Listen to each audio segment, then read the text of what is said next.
Assalamualaikum and welcome again sa Amer TV. So, ang pag-uusapan natin ngayon ay kung paano natin i-reset yung ating account sa BDO online.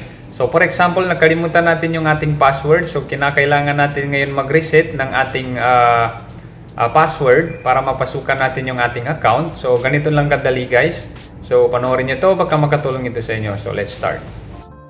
Okay, so first, install lang natin ito. BDO online. So ito, ayan. Okay, so ito na ngayon yung ating account or yung login panel. So for example, ilagay natin ito. Ayan.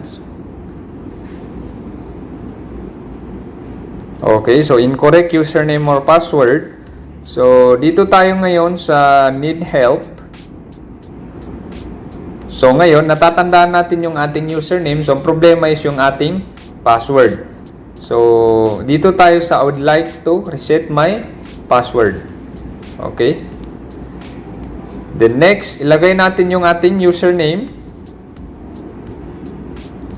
Ayan.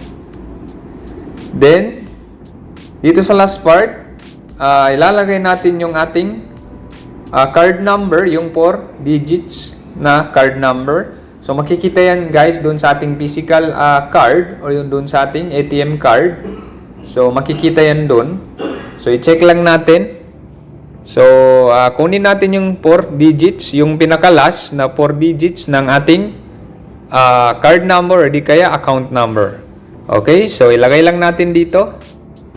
Okay. So ayan, nalagay na natin. So, takpan lang natin for security purposes. Subukan natin siya i-next. Okay, so as you can see, magsisend ngayon ng one-time PIN dun sa ating registered mobile number. So, be sure na na-access natin yon para ma-reset natin ngayon yung ating password. Okay, so i-check natin. Okay, so ayan, nailagay na natin. So, ngayon, magka-create ngayon tayo ng password, yung new password natin. Okay, so ngayon, ilagay natin dito yung new password. Confirm natin yung new password.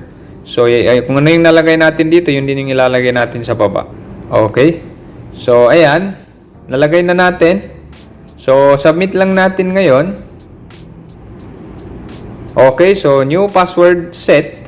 So, ngayon, subukan natin ngayon mag-login gamit yung ating bagong password. So, okay lang natin.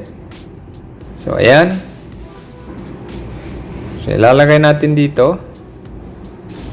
Okay, so ayan. Nalagay na natin. Then, login lang tayo.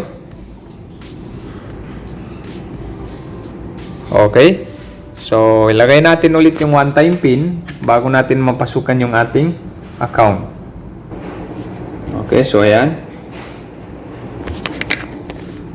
So enable lang natin ito, yung biometrics. Okay. So need natin ngayon mag-set ng PIN. So 6 digit. Okay, so ayan, confirm natin. Okay, so ayan. So device registered successfully, so okay na. Ayan. So, as you can see, na-open na natin ang ating account. So, pwede na tayo makapag-transact anytime. Okay, so I hope nakatulong ito sa inyo.